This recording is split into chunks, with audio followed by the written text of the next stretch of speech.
أعوذ بالله من الشيطان الرجيم. بسم الله الرحمن الرحيم.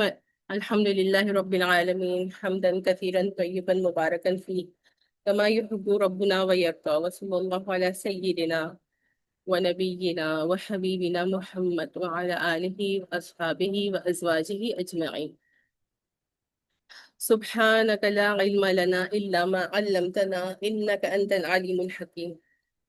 اللهم انفعنا بما علمتنا وعلمنا ما ينفعنا وزدنا علما. اللهم إني أسألك علما نافعا ورزقا طيبا وعملا متقبلا، آمين يا رب العالمين. اللهم إني أسألك حبك وحب من يحبك والعمل الذي يبلغني حبك، آمين يا رب العالمين. جی ابراہیم. أعوذ بالله من الشيطان الرجيم. بسم الله الرحمن الرحيم. لم يكن الذين كفروا من أهل الكتاب والمشركين منفكين حتى تأتيهم البينة. رسول من الله يتلو صحفا مطهرة فيها كتب قيمة وما تفرق الذين أوتوا الكتاب إلا من بعد ما جاءتهم البينة وما أمروا إلا ليعبدوا الله مخلصين له الدين حنفاء ويقيموا الصلاة ويؤتوا الزكاة دينا قيما. إن الذين كفروا من أهل الكتاب مشركين منفكين في نار جهنم خالدين فيها أبدا أولئك هم شر البرية. إن الذين آمنوا وعملوا الصالحات أولئك هم خير البرية جزاؤهم عند ربهم جنات عدن تجري من تحتها الأنهار خالدين فيها أبدا أولئك رضي الله عنهم ورضوا عنه ذلك لمن خشي ربه. جزاک اللہ، اتنی بڑی صورت آپ نے یاد کی ہے ماشاء اللہ، اور اتنی پیاری سنائی ہے ہمیں. تھینک یو ابراہیم. ماشاء اللہ ماشاء اللہ. واقعی اکثر جو ہے وہ بڑوں کو بھی یہ صورت یاد نہیں ہوتی، اور ماشاء اللہ ابراہیم نے ہمیں کتنی اچھی طرح سے سنائی ہے. تو الحمدللہ شروع کرتے ہیں. سب سے پہلے ہم دیکھتے ہیں سورہ مکی ہے یا مدنی ہے، بتائیے. مدنی ہے. جی میرے پاس تو اختلاف آ رہا ہے کہ اختلاف ہے. جی جی آنٹی. سورت مدنی ہے. جی بالکل اختلاف بالکل ہے آنٹی، جیسے کہہ رہی ہیں کچھ نہ کچھ مفسرین نے مکی ہی بھی کہا ہے، لیکن جو اکثر نے کہا ہے وہ مدنی کہا ہے اس کو. اس وجہ سے مدنی کہا ہے کیونکہ یہاں پر اہل کتاب کا ذکر ہے، اور اہل کتاب سے متعلق جو آیات تھی وہ مدینہ منورہ میں ہی نازل ہوئی تھی، تو اکثر مفسرین کے نزدیک جو ہے یہ مدنی صورت ہے. اور مدنی صورت کا مطلب کیا ہے؟ مدینہ منورہ میں نازل ہوئی ہے یہ صورت. ہجرت کے بعد ہوئی ہے. جی ہجرت کے بعد. اچھا، شان نزول تو اس کا نہیں ہے پہلی آیہ مبارکہ. اچھا، ایک اس کے متعلق جو ہے وہ حدیث مبارکہ آتی ہے، حضرت انس بن مالک کی روایت ہے، متفق علیہ روایت ہے، یعنی کہ صحیح بخاری میں بھی ہے اور صحیح مسلم میں بھی ہے.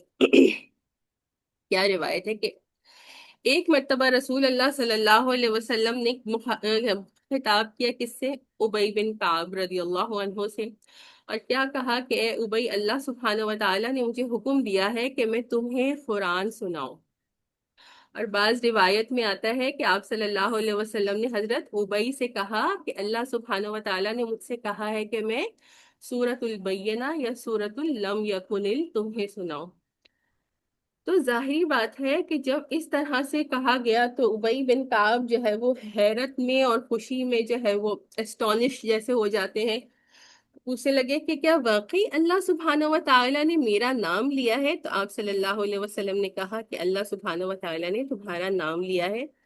اور روایت کو بیان کرتے ہوئے ہی مجھے رونگٹے آ رہے ہیں، تو ظاہری بات ہے کہ جن حضرت کا نام اللہ سبحانہ و تعالیٰ نے لیا ہے ان کی کیسی کیفیت ہوگی۔ تو وہ رونے لگ گئے خوشی کے مارے کہ اللہ سبحانہ و تعالیٰ نے ان کا نام لیا۔ اور اس روایت سے کیا پتہ چلتا ہے کہ جو ہے ایک، اس روایت سے کیا پتہ چلتا ہے؟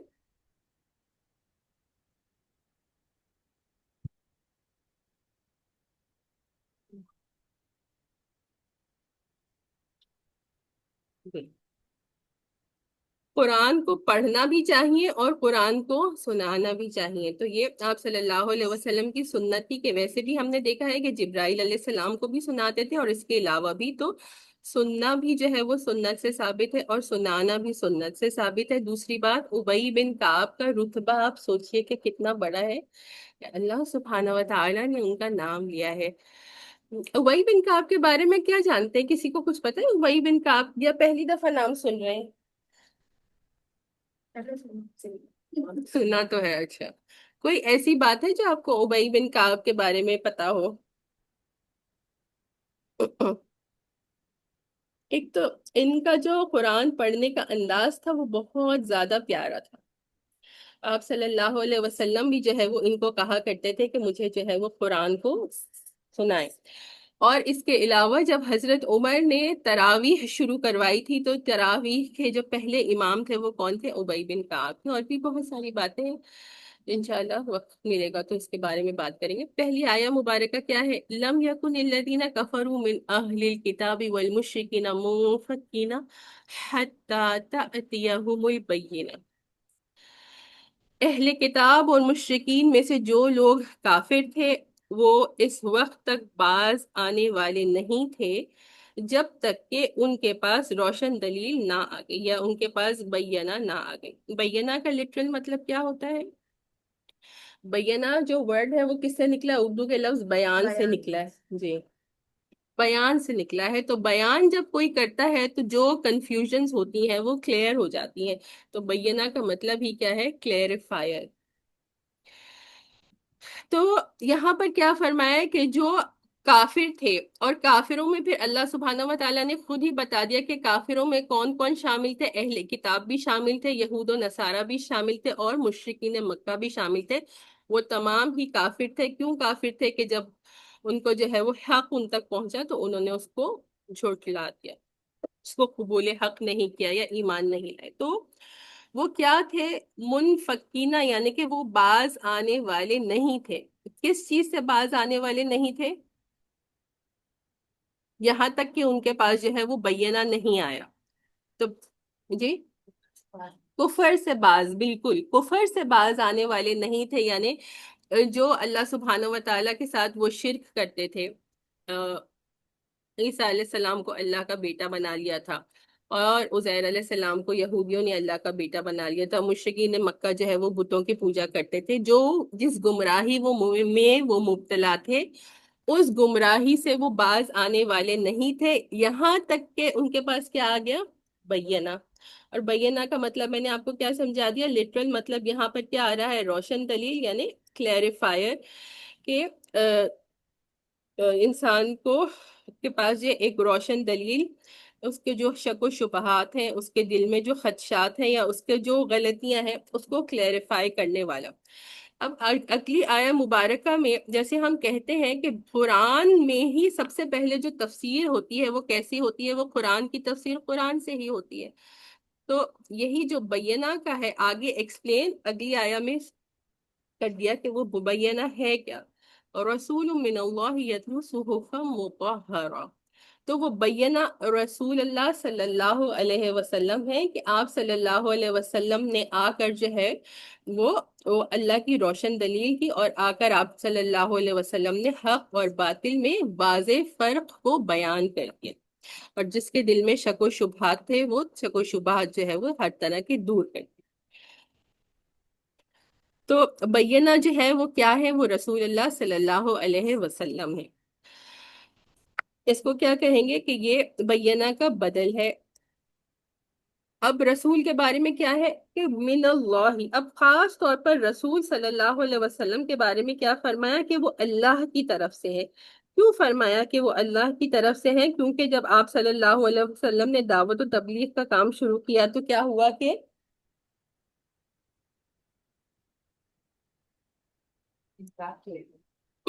تو بالکل، تو لوگ انکار تو کرتے تھے، اور پھر آپ کو جو ہے لوگ کیا کہتے تھے کہ آپ شاعر ہیں، آپ جو ہے وہ جادوگر ہیں، آپ مجنون ہیں، تو اس کو ان کے جو آپ صلی اللہ علیہ وسلم کو غلط القابات سے وہ کرتے تھے اور آپ پہ جو ہے الزامات لگاتے تھے، اس کو کلیریفائی کرنے کے لیے فرمایا کہ وہ رسول بینہ تو ہے اور وہ اللہ کی طرف سے ہے، رسول من اللہ۔ پھر آگے رسول کی صفت کیا بتائی کہ وہ اللہ کی طرف سے تو ہیں اور وہ کیا کرتے ہیں، یتلو صحفا مطہرہ، کہ وہ تلاوت کرتے ہیں صحیفوں میں سے، جو کہ کیسے صحیفے ہیں، جو کہ پاک صحیفے ہیں۔ اب تلاوت کا مطلب ہم پہلے بھی دیکھ چکے ہیں، تلاوت کا مطلب ایک تو وہی ہے کہ پڑھنا، اور دوسرا تلاوت کا مطلب کسے یاد ہے؟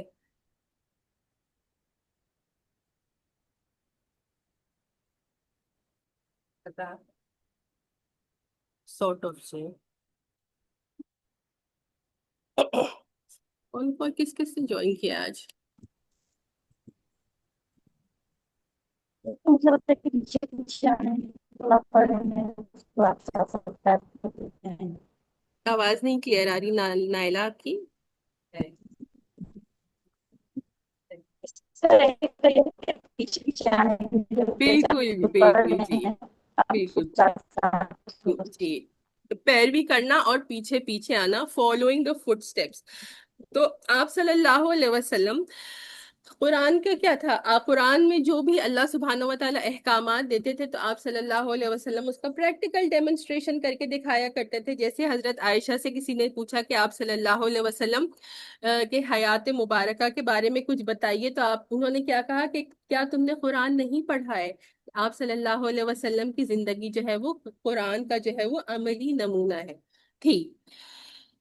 تو یہی کہ آپ صلی اللہ علیہ وسلم نے کیا کیا کہ آپ نے آ کر جو ہے وہ قرآن کو پریکٹیکلی ڈیمونسٹریٹ، جیسے قرآن میں اگر ہے کہ نماز پڑھنی ہے، نہ اللہ نے سبحانہ و تعالیٰ نے تو صرف یہ کہہ دیا کہ اقیم الصلاۃ، پھر وہ نماز کب پڑھنی ہے، کتنی رکعت پڑھنی ہے، کیسے رکوع کرنا ہے اور کیسے سجدہ کرنا ہے، یہ تمام ڈیٹیلز آپ صلی اللہ علیہ وسلم نے کر کے بتائیں۔ تو اسی طرح سے تمام احکام شریعت کی پریکٹیکل ڈیمونسٹریشن آپ صلی اللہ علیہ وسلم نے کر کے دکھائی۔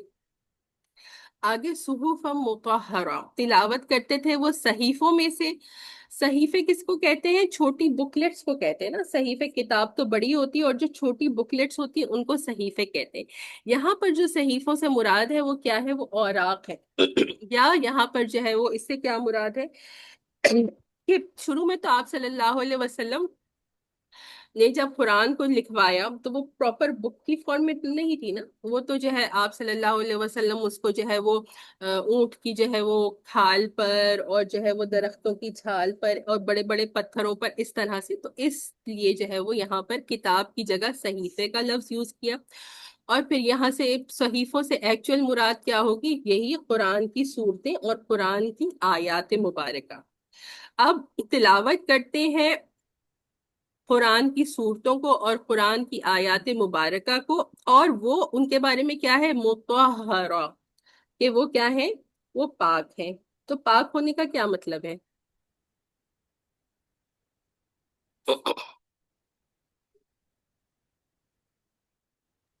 سچی حق کی، جی، حق پر۔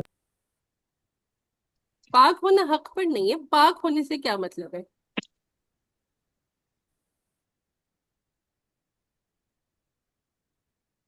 لٹرلی پاک ہونا، پاک ہونے صاف ستھرا، دو مطلب ہوں گے نا، ایک تو لٹرلی حصی طور پر پاک ہونا، فزیکلی یعنی حصی طور پر، جس کو اردو نہیں سمجھ آ رہی، فزیکلی پاک ہونا، کہ اللہ سبحانہ و تعالیٰ نے کیا فرمایا؟ لا یمسہ الا المطہرون، کہ اسے نہیں ہاتھ لگاتے سوائے پاک لوگوں کے۔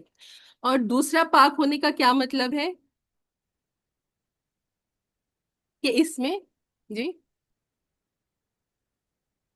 انسان کا دل اندر سے صاف ہو۔ جی ہاں، کہ اس میں کوئی، جیسے سورۃ البقرہ کی شروع میں آ رہا ہے لا ریب فی، اس میں کوئی شک اور شبہ نہیں ہے. تو ہر شک اور شبہ اور عیب سے جو ہے یہ پاک ہے، ہر غلطی سے یہ پاک ہے. تو معنوی طور پر تو دو طرح سے پاک ہے. پہلا میں نے بتا دیا کہ حصی طور پر فزیکلی، اور دوسرا جو ہے وہ معنوی طور پر، یعنی کہ اس میں کوئی شک و شبہات، اس میں کوئی غلطی، اس میں کوئی ٹیڑھ اور اس میں کوئی ہر طرح کے عیب سے وہ پاک ہے. تو یہ سیکنڈ آیا ہو گئی رسول من اللہ یتلو صحفا مطہرہ، کہ وہ رسول ہیں جو اللہ کی طرف سے ہیں، یعنی نبی پاک صلی اللہ علیہ وسلم کو اللہ سبحانہ و تعالیٰ نے بھیجا ہے، اور وہ پھر جو ہے وہ آیات اور صورتوں کو پڑھ کر سناتے بھی ہیں، اور ان کو پریکٹیکلی ڈیمونسٹریٹ کر کے، ان کو فالو کر کے بھی امت کو سکھاتے ہیں. اور وہ جو آیات اور صورتیں ہیں وہ کیا ہیں؟ وہ پاک ہیں، حصی طور پر بھی اور مانوی طور پر. آیا نمبر 3 کیا ہے؟ فیہا کتب اچھا دیکھیے، یہ ایک ایسی صورت ہے جو کہ کافی مشکل صورت ہے، اور اس صورت کو ترجمے سے کبھی بھی سمجھا نہیں جا سکتا کیونکہ اس میں بہت ڈیپتھ ہے. فیہا کتب قیمہ. اب مزید کیا فرمایا؟ ان صحیفوں سے متعلق ہی کیا فرمایا کہ وہ کیا ہے؟ فیہا کتب قیمہ، جن میں سیدھی تحریریں ہیں. فیہا، ان میں، ہاں کی ضمیر جو ہے وہ صحیفے کی طرف جا رہی ہے. ان صحیفوں میں. کتب کیا ہوتا ہے؟ کتاب کی جمع کتب ہوتا ہے. اور کتب سے مطلب کیا ہے؟ جو کچھ لکھا گیا ہے ان صحیفوں میں. تو یہاں پر جیسے میرے پاس آ رہا ہے تحریریں، وہ کیا ہے؟ وہ قیمہ ہے. قیمہ کیا ہے؟ سیدھی. تو یہی مستقیم، جیسے ہم صراط المستقیم کہتے ہیں، سیدھا راستہ. تو قیمہ کا ایک مطلب تو یہی ہوگا، مستقیم، یعنی کہ سیدھا، سیدھی تحریریں ہیں، یعنی آیات. اور آیات کے ساتھ مزید اس میں کیا شامل ہو جائے گا؟ احکام شریعت، حلال اور حرام. جو کچھ بھی اس میں اللہ سبحانہ و تعالیٰ نے احکام شریعت دیے ہوئے ہیں، جو واقعات بتائے ہوئے ہیں، وہ کیا ہے؟ وہ قیمہ ہے، سیدھے ہیں. اور دوسرا کیا مطلب ہو جائے گا؟ کہ یہ دوسروں کو سیدھا کرنے والی، کہ جو اس قرآن سے جڑتا ہے تو وہ قرآن اس شخص کو سیدھا کر دے. کہ اگر کسی کے عقیدے میں کوئی مسئلہ تھا، یعنی توحید کے عقیدے پہ نہیں تھا، وہ شرک کر رہا تھا، وہ قرآن کے ساتھ جڑے گا تو قرآن اس شخص کو سیدھا کر دیتی ہے. کسی کے جو ہے وہ عبادات میں کچھ مسئلہ تھا، غلط طریقے سے کوئی عبادات کر رہا ہے، اور وہ قرآن سے جڑتا ہے تو قرآن اس کے عبادات کو جو ہے وہ قیمہ، سیدھا کرنے والی ہے. کسی کے معاملات ہیں جس میں کوئی گڑبڑ تھی اور وہ قرآن سے جڑتا ہے تو قرآن اس کے معاملات کو سیدھا کرنے والی ہے. تو خود بھی سیدھی ہے. اور دیکھیں، یہی بات ہوتی ہے کہ جب ہم تفسیر دیکھتے ہیں تو ایک ایک لفظ میں جو ہے وہ ان ڈیپتھ میننگ میں 2 سے 3 مطلب نکل جاتے ہیں. تو خود بھی جو ہے وہ ایک سیدھی کتاب ہے. اور دوسرا کیا ہے؟ جو اس کے ساتھ جڑتا ہے، جو اس کے ساتھ جو ہے وہ ہدایت کی نیت سے جو ہے وہ اس کو پڑھتا ہے اور سمجھنے کی کوشش کرتا ہے، تو یہ اس شخص کو بھی سیدھا کرنے والی ہے. اگلی آیہ مبارکہ دیکھتے ہیں، آیہ نمبر 4. وَمَا تَفَرَّقَ الَّذِينَ أُوتُوا الْكِتَابَ إِلَّا مِن بَعْدِ مَا جَاءَتْهُمُ الْبَيِّنَةُ.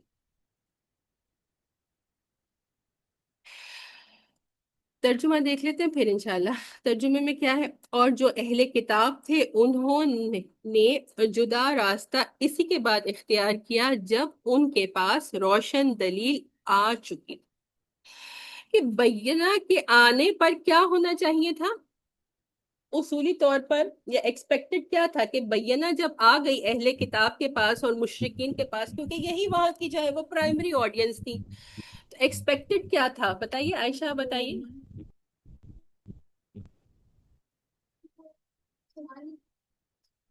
جی جی. یعنی وہ ایمان لے آئیں گے اور پھر تو کوئی تفرقے بازی کی یا آپس میں ڈیوائیڈ ہونے کی بات ہی نہیں تھی. لیکن یہاں پر کیا ہوا کہ کہا جا رہا ہے کہ جو جنہیں کتاب دی گئی تھی. اچھا یہاں پر کیا ہے؟ پہلے جو بات کی جا رہی تھی وہ کافروں میں سے مشرکین کے بارے میں بھی بات کی تھی اور اہل کتاب کے بارے میں بھی بات کی تھی. اب آیہ نمبر 4 میں صرف اہل کتاب کے بارے میں کہا ہے کہ وہ آپس میں گروپس میں ڈیوائیڈ ہو گئے یا آپس میں جو ہے وہ تفرقوں میں بٹ گئے. اس کے بعد کہ ان کے پاس کیا آ گئی؟ ان کے پاس بینہ آ گئے کہ رسول اللہ صلی اللہ علیہ وسلم جب آ گئے تھے تو ان کو چاہیے تھا کہ وہ آپ صلی اللہ علیہ وسلم پر ایمان لے آتے. اچھا تو یہ بات صرف اہل کتاب سے کیوں کہا جا رہا ہے کہ جو ہے وہ تفرقوں میں بٹ گئے؟ بالکل، کیونکہ اہل کتاب کے پاس تو پہلے سے ان کی کتابوں میں یہ سب کچھ موجود تھا نا. اہل کتاب پہلے سے ہی نبی آخر کا انتظار کر رہے تھے کہ جو کرسچنز تھے ان کی کتابوں میں بھی آپ صلی اللہ علیہ وسلم کے بارے میں بہت ڈیٹیلڈ ڈسکرپشنز تھے، اور یہودیوں کے تو یہاں تک کہ یہودی تو مدینہ آ کر آپ صلی اللہ علیہ وسلم کے منتظر تھے کہ جو نبی آخر ہے وہ آئیں گے.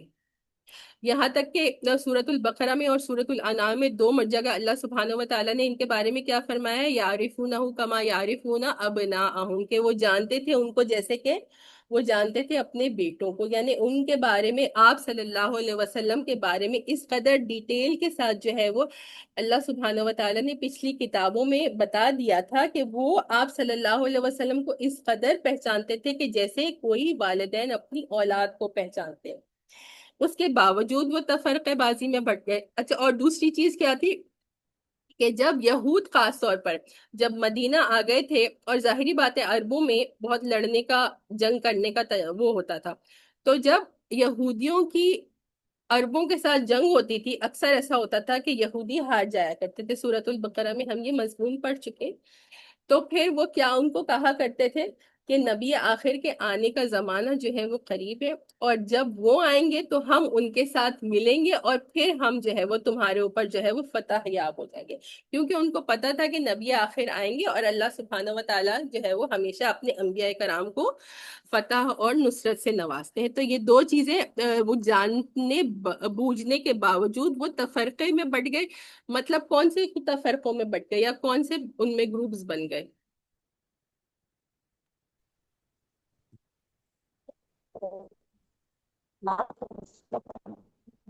نیلا، آپ کی آواز نا بہت زیادہ دور سے آ رہی ہے، اور بہت مشکل سے کوئی ایک لفظ ہی سمجھ آتا ہے. اور باقی بھی ماشاءاللہ بہت سارے پارٹیسپینٹس ہیں. سوچیے بہت ساری ایسی باتیں ہوتی ہیں جو ہم پہلے ڈسکس کر چکے ہوتے ہیں، یا بہت آبویس باتیں ہوتی ہیں. تو میں چاہتی ہوں کہ آپ لوگ یہ نہیں کہ بس صرف سنتے رہیں، بلکہ تھوڑا سا دماغ بھی اپنا یوز کریں اور پارٹیسپیٹ کریں. کون سے گروپس میں وہ بٹ گئے تھے؟ ایک تو یہ کہ جو ایمان لانے والے تھے وہ ایمان لے آئے، دوسرے بالکل اپنے حسد اور ضد کی وجہ سے انہوں نے الگ راستہ اختیار کر لیا، بالکل صحیح. حالانکہ ان کے اچھا، پاس دلیل آ چکی تھی. جی بالکل. تو یہی دو جو فرقے تھے، ان میں سے کچھ لوگوں نے تو جب ان کو آپ صلی اللہ علیہ وسلم کی نشانیاں دیکھیں کہ یہ وہی نبی آخر ہیں جن کا ہم انتظار کر رہے ہیں، تو وہ ایمان لے آئے. اور دوسرا گروپ کون تھا؟ جو جاننے بوجھنے کے باوجود حسد اور بغض کی وجہ سے انہوں نے نہیں اس کو آپ صلی اللہ علیہ وسلم کو جاننے کے باوجود کہ یہ وہی نبی ہیں، آپ صلی اللہ علیہ وسلم پر ایمان نہیں لائے. ایک تو، اور دوسرا جو ہے وہ اپنے عام جو لوگ تھے، کیونکہ عام لوگ تو کتاب نہیں جانتے تھے، جو علماء کرام تھے ان کے وہ کتاب کو جانتے تھے. تو آپ صلی اللہ علیہ وسلم کے نبی حق ہونے کے بارے میں عام لوگوں سے بھی چھپایا.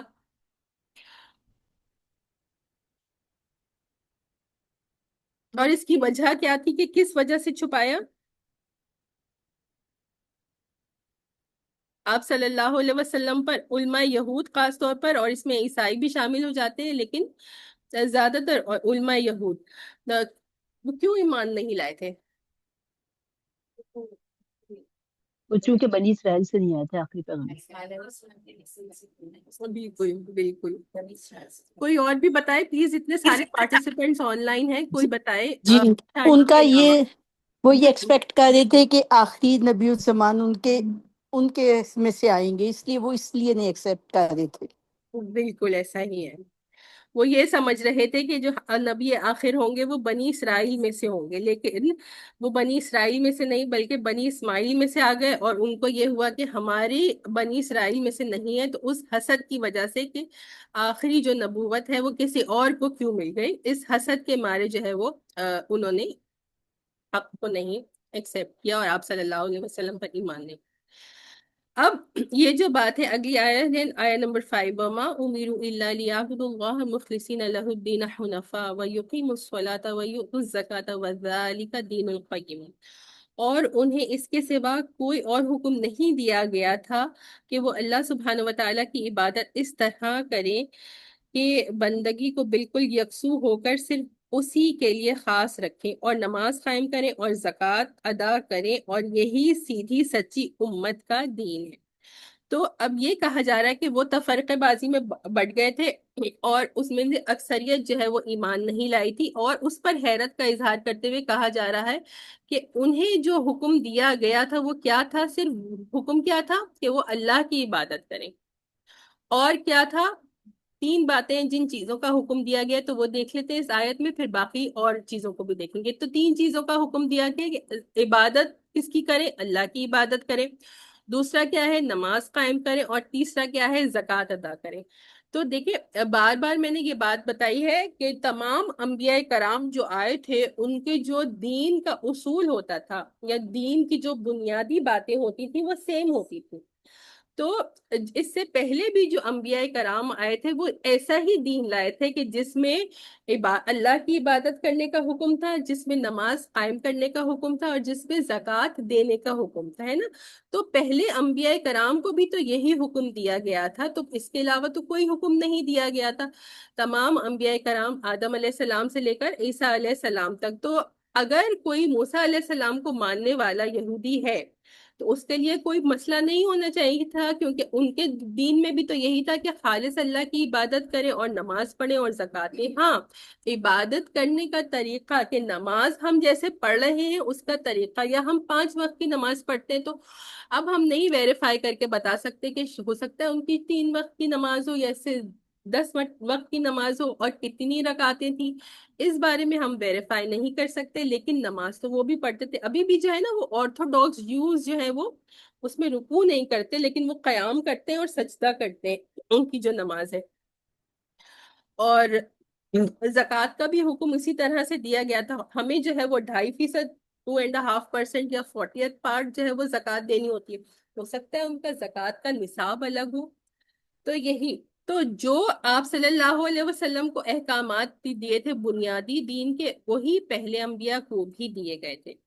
اب بیچ میں جو کچھ چیزیں ہیں ان کا ڈیٹیل میں معنی دے سکتے، وما امروا الا لیعبدوا اللہ مخلصین لہ الدین، کہ خالص کر لے اس کے لیے دین کو، کہ اس کا مطلب کیا ہے کہ صرف اور صرف اللہ سبحانہ و تعالیٰ کے لیے اپنے دین کو خالص کر لے، کہ وہی اس کو شرک سے پاک کر لے، اور عبادت جو ہے وہ صرف اور صرف اللہ ہی کی کرے۔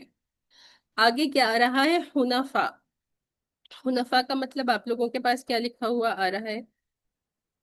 ایک طرف یکسو، یکسو ہو کر، یکسو ہو کر آپ کے پاس کیا آ رہا ہے؟ ایک طرف، ایک طرف ہو کر۔ ابراہیم حنیف کی دین پر۔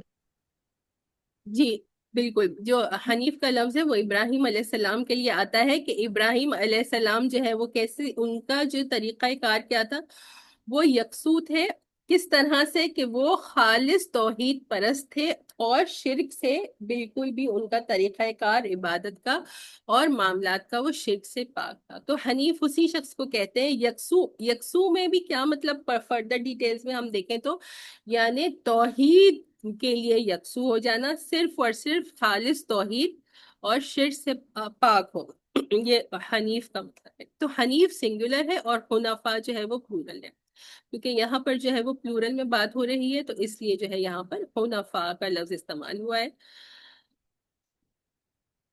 اور اب بار بار ہم کہتے ہیں کہ جہاں پر 2 چیزیں آ جاتی ہیں، نماز کو قائم کرنا اور زکوٰۃ دینا، تو یہاں پر پھر 2 چیزوں سے لے کر مراد کیا ہوتی ہے کہ تمام عبادات اس میں شامل ہو جاتی ہیں، کہ نماز میں جو ہے وہ بدنی عبادات آ جاتی ہیں، اور زکوٰۃ میں جو ہے وہ مالی عبادات آ جاتی ہیں۔ تو تمام عبادتیں جو ہے وہ 2 طرح کی ہوتی ہیں، یا بدنی ہوتی ہیں یا مالی ہوتی ہیں۔ تو جب ایک بدنی عبادت کا ذکر ہو اور ایک مالی عبادت کا ذکر ہو، تو اس کا مطلب ہوتا ہے کہ اٹ از اے کمبینیشن جس میں تمام عبادات شامل ہو جاتی ہیں۔ آخر آیت میں کیا فرمایا، وَذَلِكَ دِينُ الْقَيِّمِ، اس کا ترجمہ بتائیے کیا ہے؟ اور میرے پاس آ رہا ہے اور یہی سیدھی سچی امت کا دین ہے، ذالکا اور یہی دین القیمہ، دین ہے کس کا؟ امت القیمہ۔ یہاں پر دراصل ایک لفظ ہے جو محذوف ہے، اس کو ایڈ کریں گے، امت القیمہ یا ملت القیمہ یعنی کہ وہ امت یہی جو کہ، یہی ہے دین سیدھی ملت کا، یہی ہے دین سیدھی ملت کا۔ ہاں جی، ملت یا امت یہاں پر جو ہے نا وہ محذوف ہے۔ ایک لفظ جو ہے وہ علماء کرام کہتے ہیں کہ کبھی کبھی محذوف ہوتا ہے تو اس کو بیچ میں، آپ کیا کہہ رہی ہیں بتائیے، مجھے بتا دیجیے، سب سے ڈسکس میں نے لکھا ہے اور یہی طریقہ ہے کہ درست مضامین مذکورہ کو بتلاؤ۔ درست مزہ، جی میں اس کو یہ میں سمجھا دیتی ہوں کہ کیا ہے۔ اور یہاں پر جو کہا گیا ہے قیمہ، تو وہی ہے نا مستقیم سیدھا، امت سیدھی امت تو کا دین، تو سیدھی امت میں کون آ جاتے ہیں؟ تمام انبیاء کرام اور تمام صالحین۔ تمام انبیاء کرام کا جو طریقہ تھا وہ ایک ہی طریقہ تھا، سیدھا طریقہ تھا، وہ کیا تھا؟ اللہ کی عبادت کرنا کا طریقہ اور نماز قائم کرنے کا طریقہ اور زکوٰۃ دینے کا طریقہ۔ اور انبیاء کرام اور تمام اس میں پھر صالحین اور نیک لوگ بھی آ جاتے ہیں، تو ان کا بھی جو طریقہ تھا وہ کیا تھا؟ وہ یہی طریقہ تھا، ایک طریقہ تھا وہ، جس میں صرف اور صرف اللہ کی عبادت تھی اور نماز قائم کرنا تھا اور زکوٰۃ دینا۔ تو یہاں تک آیت 5 ہم نے کر لی الحمدللہ۔ اگلی آیت مبارکہ کیا ہے؟ ان الذین کفروا من اہل الکتاب والمشرکین فی نار جہنم خالدین فیہا اولئک هم شر البریہ۔ اب جب اس بارے میں بات کر لی، ان کے ایٹیٹیوڈ کے بارے میں، کہ ان کو کے سامنے جب بینہ یعنی رسول اللہ صلی اللہ علیہ وسلم تشریف لے آئے، تو پھر انہوں نے کیا کیا کہ ان آپس میں تفرقہ بازی میں پڑ گئے، اور کچھ لوگوں نے ایکسیپٹ کیا اور اکثریت نے اس کو ایکسیپٹ نہیں کیا۔ تو اب پھر آگے جن لوگوں نے ایکسیپٹ نہیں کیا ان کے انجام کے بارے میں بات ہو رہی ہے، اور جنہوں نے اس کو ایکسیپٹ کر لیا ان کے بارے میں بھی بات ہو رہی ہے۔ پہلے ان الذین کفروا، وہ لوگ کہ جنہوں نے کفر کیا یعنی کہ ایمان نہیں لائے اور حق کو جھٹلا دیا۔ پھر آگے من اہل الکتابی والمشرکین، دوبارہ سے اللہ سبحانہ و تعالیٰ نے بتا دیا کہ وہ کافر کون ہے، وہ اہل کتاب میں سے بھی ہیں اور مشرکین میں سے بھی ہیں، کہ یہی نہیں کہ اہل کتاب جو کہتے تھے کہ ہم جو ہے وہ اپنی کتاب کو مانتے ہیں اور اسی کو فالو کرنے والے ہیں، تو اللہ سبحانہ و تعالیٰ نے یہاں پر کلیریفائی کر دیا کہ جو کافر ہیں وہ اہل کتاب میں سے بھی ہیں اور مشرکین میں سے بھی ہیں، ان کا انجام کیا ہوگا؟ فی ناری جہنم، کہ وہ جہنم کی آگ میں ہوں گے۔ اور مزید کیا فرمایا؟ خالدین فیہا، کہ وہ ہمیشہ ہمیشہ اس میں رہیں گے۔ اللہم انی اعوذ بک من النار، اللہم انی اعوذ بک من النار، اللہم انی اعوذ بک من النار۔ اور پھر ان لوگوں کے بارے میں کیا فرمایا؟ اولئک هم شر البریہ، کہ یہ کون لوگ ہیں جو کہ سب سے بدتر مخلوق میں سے ہیں، ساری مخلوق میں سب سے بدتر اور سب سے برے لوگ کون ہیں؟ یہی وہ لوگ ہیں، یعنی کہ کافرین ہیں، اہل کتاب میں سے اور مشرکین میں سے۔ کیوں؟ کیونکہ ان کے پاس جب حق آیا تو انہوں نے حق کو نہیں ایکسیپٹ کیا۔ پھر اسی طرح سے جیسے ہمیشہ ہوتا ہے کہ جب جو ہے وہ کفار کے برے انجام کے بارے میں اللہ سبحانہ و تعالیٰ بتاتے ہیں، تو فوراً ہی اس کے بعد ایمان والوں کے اچھے جزا کا، اچھے انجام کے بارے میں بتاتے ہیں۔ تو اگلی 2 آیات اسی کے بارے میں ہے، ان الذین آمنوا، بے شک وہ لوگ جو ایمان لائے، وعملوا الصالحات، اور انہوں نے نیک اعمال کیے، اولئک هم خیر البریہ، کہ وہ لوگ کیا ہیں؟ وہ ہے خیر البریہ، بہترین ہے مخلوق میں سے۔ بریہ کس کو کہتے ہیں؟ بریہ کا مطلب ہوتا ہے مخلوق یا کریشن، کہ تمام کریشن میں سب سے بہترین لوگ وہی ہیں کہ جن کے سامنے اسلام پیش کیا گیا اور انہوں نے اس کو قبول کیا۔ اور دیکھیے ہمارے لیے کتنی زیادہ ایک خوش نصیبی کی بات ہے کہ اللہ سبحانہ و تعالیٰ نے ہمیں مسلمان گھرانوں میں پیدا کیا ہے۔ اگر ہم کسی خدا نخواستہ، اگر ہم کسی جو ہے وہ کرسچن کے گھر میں پیدا ہو جاتے، کسی ہندو کے گھر میں پیدا ہو جاتے، کسی ایتھسٹ کے گھر میں پیدا ہو جاتے، تو پھر کسے پتا تھا کہ اس کو جو ہے وہ اللہ تعالیٰ توفیق دیتے۔ تو اس بات کو ہم سمجھتے نہیں ہیں۔ اور پھر یہی نہیں کہ صرف ایمان والے، بلکہ امت محمدیہ صلی اللہ علیہ وسلم میں سے ہمیں اتنی بڑی جو ہے اللہ سبحانہ و تعالیٰ نے نعمت سے نوازا ہے لیکن ہم کبھی جو ہے اس کو حقیقی طور پر اس نعمت کو سمجھ نہیں پاتے۔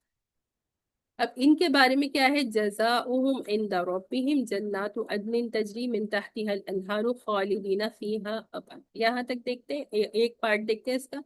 ان کی جزا جو ہے، ان کا بدلہ جو ہے، عند ربہم ان کے رب کے پاس ہے، کیا ہے، جنات۔ جنات کا لٹرل مطلب، جنت تو ہم ویسے کہتے ہیں لیکن جنات کا لٹرل مطلب کیا ہوتا ہے، باغات، ہمیشہ رہنے والے باغات ہیں کہ جن کے نیچے جو ہے وہ نہریں بہہ رہی ہیں، خالدین فیہا اس میں رہیں گے وہ ہمیشہ کے لیے، ابداً مزید تاکید کے لیے آ گیا، ہمیشہ ہمیشہ کے لیے، اور ابداً جیسے پہلے کہہ دیا گیا نا خالدین فیہا کہ وہ اس میں رہیں گے، ان جنتوں میں جن کے نیچے نہریں بہہ رہی ہیں، یعنی باغات بھی ہیں۔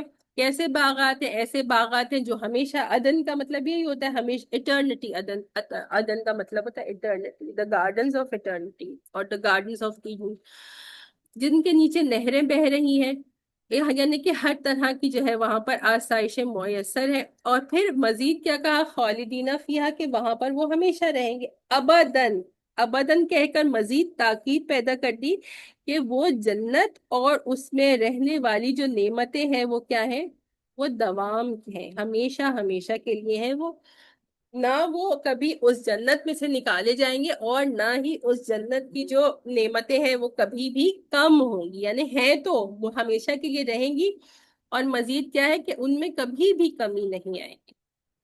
پھر اگلی آخری پارٹ دیکھ لیتے ہیں سورہ مبارکہ کا، یہ بہت ہی پیارا پارٹ ہے، رضی اللہ عنہم، کہ اللہ سبحانہ و تعالی ان سے خوش ہوا، کہ کن کے بارے میں فرمایا، کن سے اللہ سبحانہ و تعالی راضی ہوئے، جو ایمان لائے۔ جی، باقی لوگ جو بالکل ہی آج پارٹیسپیٹ نہیں کر رہے سوائے عائشہ آنٹی کے۔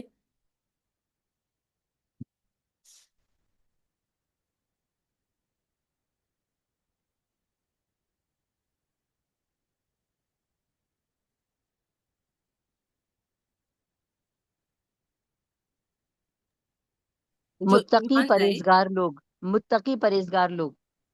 جی پیچھے جب ربط آیات دیکھتے ہیں تو یہی ہے، ان الذین آمنوا وعملوا الصالحات، جو لوگ ایمان لائے اور انہوں نے عمل صالح کیا، تو ان کے بارے میں ہے کہ اللہ سبحانہ و تعالیٰ ان سے راضی ہو گیا، وَرَضُوا عَنْهُ، اور وہ اللہ سبحانہ و تعالیٰ سے راضی ہو گئے۔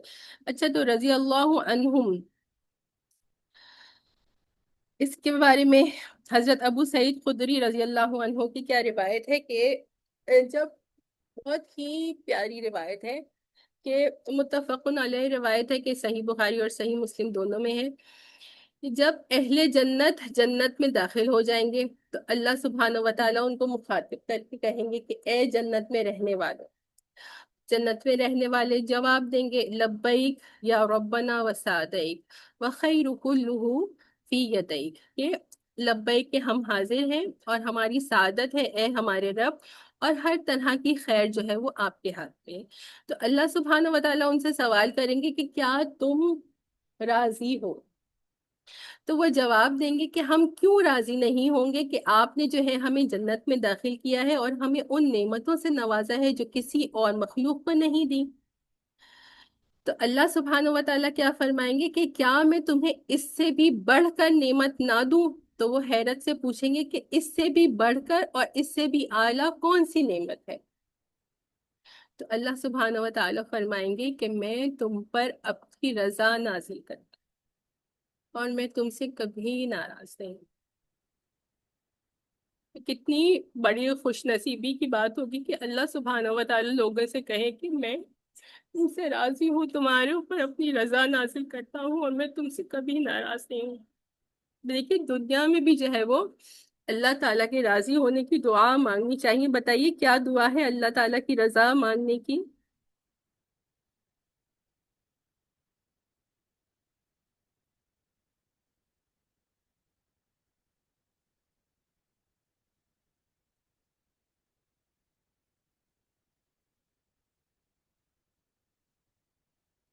یا تو سمپل ورڈز میں آپ کہہ دیجئے اللہم انی اسألوکا، دعا کا کہ اللہ سبحانہ و تعالیٰ میں آپ سے آپ کی رضا کا سوال کرتا ہوں، یا پھر ایک اور دعا جو تھی میں نے رمضان المبارک میں سکھائی تھی، اللہم انی اسألوکا رضاک والجنہ واعوذ بک من سخطک والنار، کہ اے اللہ میں آپ سے اسألو کا رضاک والجنہ، کہ میں آپ سے سوال کرتی ہوں آپ کی رضا کا اور جنت کا، واعوذ بک من سخطک، اور میں پناہ مانگتی ہوں آپ کے غضب سے، آپ کے غصے سے، والنار، اور آگ سے۔ تو جو ہے وہ دعائیں جب مانگ رہے ہیں یا تو کوشش کریں کہ یہ والی دعا اللہم انی اسألک الجنہ واعوذ بک من النار تو سبھی کرتے ہیں، تو جیسے میں نے پہلے بھی سکھایا تھا کہ اللہم انی اسألک رضاک والجنہ، ایک لفظ ایک سینٹنس میں ایڈ ہو جاتا ہے، واعوذ بک من سخطک والنار، تو اس طرح سے مانگ لے، یا پھر اتنا ہی مانگ لے کہ اللہم انی اسألک رضاک، کہ اے اللہ میں آپ سے آپ کی رضا کا سوال کرتا ہوں، یا پھر عربی میں جو بالکل ہی نہیں کرنا چاہتا تو اردو میں ہی اللہ سبحانہ و تعالیٰ سے رضا مانگا کریں کہ آپ دنیا میں بھی ہم سے راضی ہو جائے، اور جب ہم اس دنیا سے جائیں تو آپ ہم سے راضی ہوں، اور جب ہم جنت تک میں پہنچے تو آپ ہم سے راضی رہیں۔ تو یہ ہے، اور تو ایک بات یہ ہو گئی کہ اللہ سبحانہ و تعالیٰ ان سے راضی ہو گئے، اس کے بارے میں یہ ہم نے ڈیٹیل میں بات کر لی۔ دوسری بات کیا ہے؟ وَرَضُوا عَنْهُ، اور وہ اللہ سے راضی ہوتا ہے، یعنی وہی کس کے بارے میں بات ہو رہی ہے؟ وہی ایمان والے لوگ، ان الذین آمنوا وعملوا الصالحات، جو ایمان لائے اور جنہوں نے عمل صالح کیے، وہ اللہ سے راضی ہو گئے۔ اللہ سے راضی ہونے کا کیا مطلب ہے؟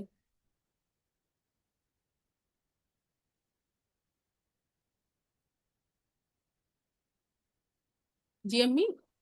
اللہ کی نعمتوں پہ راضی مطمئن ہو جانا۔ نعمتوں پہ مطمئن ہونا، اچھا ایک منٹ ذرا رکیے گا امی، آپ کیا کہہ رہی ہیں؟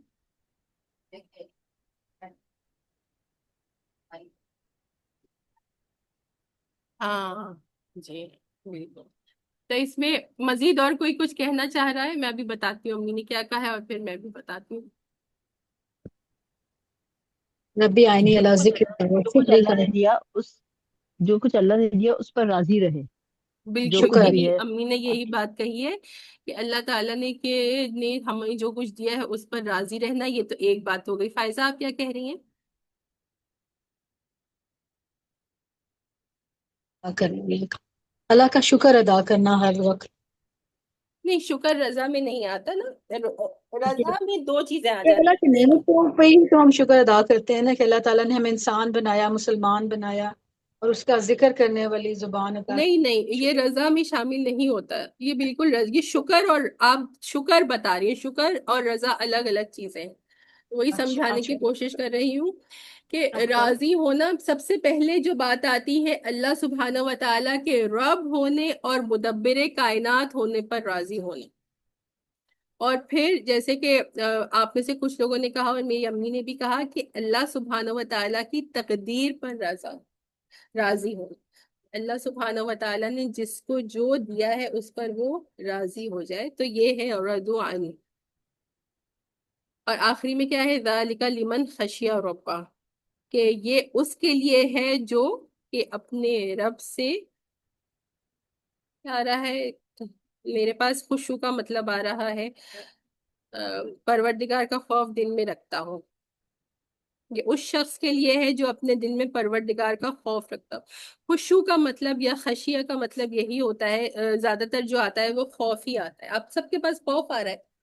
ہاں ڈرنا اور خوف، یہ ہے، ہاں ڈرے، یہ ڈر اس ہے کے لیے ہے جو اپنے پروردگار سے ڈرے۔ جی اچھا۔ ڈر اور خوف جو ہے وہ اکثر خشوع کے لیے ہوتا ہے، لیکن جو ہے نا خشوع میں مزید چیزیں بھی شامل ہو جاتی ہیں کہ خوف کے ساتھ ساتھ دوسری چیز کیا ہو جاتی ہے، اس میں تعظیم بھی ہوتی ہے عظمت کی وجہ سے، کہ جو ایک خوف ہوتا ہے اس کے ساتھ ساتھ عظمت اور بڑائی، کہ کوئی شخص جو ہے وہ آپ سے مرتبے میں بڑا ہے، اس کی آپ کے دل میں عزت ہے اور تعظیم ہے، تو اس میں عزت اور تعظیم بھی خشوع میں شامل ہو جاتی ہے۔ اور دوسرا جو ہے اس میں انسان کے جو اعضاء ہوتے ہیں ان میں جو ہے وہ سکون بھی ہوتا ہے، دل میں بھی سکون ہوتا ہے، اور جو آپ کے ہمارے باڈی پارٹس ہیں ان کے ذریعے بھی وہ سکون جو ہے وہ ریفلیکٹ ہوتا ہے۔ تو صرف اور صرف خوف نہیں ہوتا، کہ خوف تو ہمیں کسی چیز کا بھی ہو سکتا ہے، جیسے کچھ لوگوں کو کس چیز کا خوف ہوتا ہے، خدا چھپکلی کا ہوتا ہے یا کاکروچ کا ہوتا ہے، تو خوف میں ایک بہت چھوٹی چیز ہوتی ہے، اس سے بڑھ کر اس میں مزید جب ایلیمنٹس آ جاتے ہیں کہ کہ اللہ سبحانہ و تعالیٰ کی اس میں تعظیم بھی ہے اور اطمینان قلب بھی ہے، تو اس کو جو ہے وہ خوف ہے، ایسا خوف نہیں ہے کہ جس سے جو ہے وہ انسان خوف، آپ دیکھیں کہ جو لوگ کسی چیز سے ڈرتے ہیں یا کوئی لوگ کتے سے ڈرتے ہیں اور ان کے سامنے کتا آ جاتے ہیں تو وہ بالکل ہی فرینٹک ہو جاتے ہیں کہ اگر آ جائے گا مجھ پہ اٹیک کر دے گا. تو اس کے مقابلے میں جب خشوع آتا ہے اور اللہ سبحانہ و تعالیٰ کو خشوع ہوتا ہے تو وہ فرینٹک تو کوئی نہیں ہوتا اللہ کے ڈر سے، ہے نا. لیکن ہم اس چیز سے ڈرتے ہیں، اس چیز کا خوف ہوتا ہے کہ اللہ سبحانہ و تعالیٰ ہم سے ناراض نہ ہو جائے یا ہم اللہ سبحانہ و تعالیٰ کی حکم عدولی نہ کریں، تو یہ اس طرح کا خوف ہوتا ہے. تو الحمدللہ یہیں تک کا ہے. اگر مزید ایسی کوئی چیز ہے جو مجھ سے رہ گئی اور آپ میں سے کوئی ایڈ کرنا چاہ رہا ہے تو آپ کر سکتے ہیں، یا پھر جو ہے کوئی سوال پوچھنا ہے تو پوچھ لیجیے.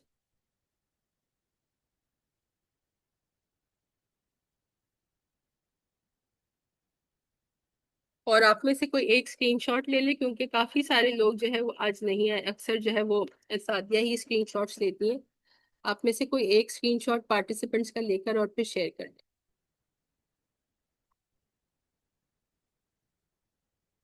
چلیے انشاءاللہ سیشن اینڈ کر دیتے ہیں اگر کسی کو مزید کچھ کہنا اور پوچھنا نہیں. سبحانک اللہم و بحمدک نشہد ان لا الہ الا انت نستغفرک و نتوب الیک. السلام علیکم و رحمۃ اللہ وبرکاتہ.